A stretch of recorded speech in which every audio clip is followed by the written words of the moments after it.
Hello ladies and gentlemen of YouTube, Fathead here.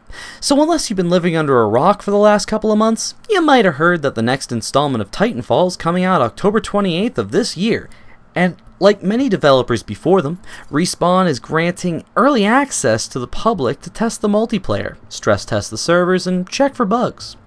Now the tech test has several new and interesting features, like the ability to pick a network, quote unquote, and link up with other players who share a common interest with you, instantly invite them to games, and potentially make new friends to team up with on a far more regular basis. Or you can make your own network and invite some of your own friends. Now, that's not the only thing they're showing off, of course. They've got two Titans to try out, Scorch, who plays with Thermite of all things, and Ion with his energy weapons. Their weapons and cores can be changed out to pretty much any configuration you like. Your pilots can be configured as well. With like most modern day shooters, you can change their guns as well as their perks and abilities to suit your particular playstyle. This demo isn't lacking on weapons to play with either. Everything from a basic assault rifle to snipers, LMGs, submachine guns, and even the dreaded shotgun are available to pick up and play with. Hell, even the grenades are interchangeable, so there really is something for everyone when it comes to loadout customization. Pick your arsenal and go to town.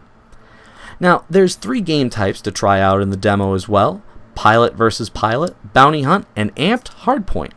Now, Bounty Hunt plays a lot like the base game type in the original Titanfall, with AI to kill for points and Titan building progress, as well as human-controlled enemies to take out.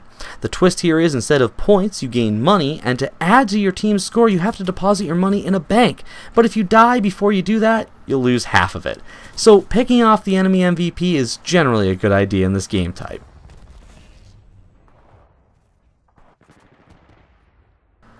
Now, the ranking system in this game to gain levels is gained by earning merits, and merits are earned by completing matches, winning matches, and leveling up weapons and Titans. Now, with all these options, it seems like gaining levels will be really easy in this game. The next game type I'm going to look at is Amped Hardpoint. Now, this is, at its core, domination, but there is an interesting little twist thrown in. You can capture the points and gain 1 point for every second you control them, or you can stick around on one of your already captured objectives and amp it up. Wow, what a dude bro thing to say.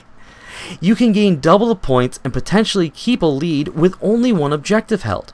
Now, this can help out immensely if the enemy team has got your team just cornered and the only point you can get to is the one near your initial spawn.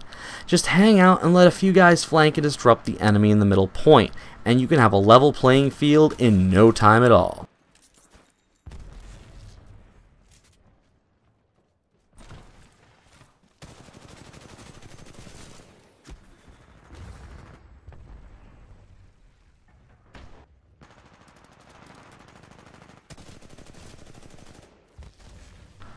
Now, last but not least, of course, is the classic 8v8 Pilots versus Pilots. This is no Titanfalls allowed. It's Call of Duty with more mobility options and a few Halo abilities thrown into the mix. Now, I was never a big fan of this game type in the first game, and it still isn't wowing me this time around, but it feels solid. When I shoot things, it registers, and the extra mobility feels very natural. It doesn't feel forced. You know, climbing up walls, running into a slide, and then coming out of it right back into your sprint.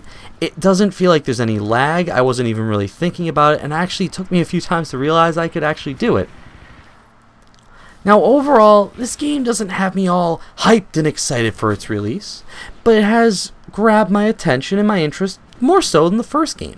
To start off, it's going to have an actual single-player story campaign, which its predecessor, unfortunately, lacked. And it made me and many other gamers question whether or not it was worth the $60 price point they were asking.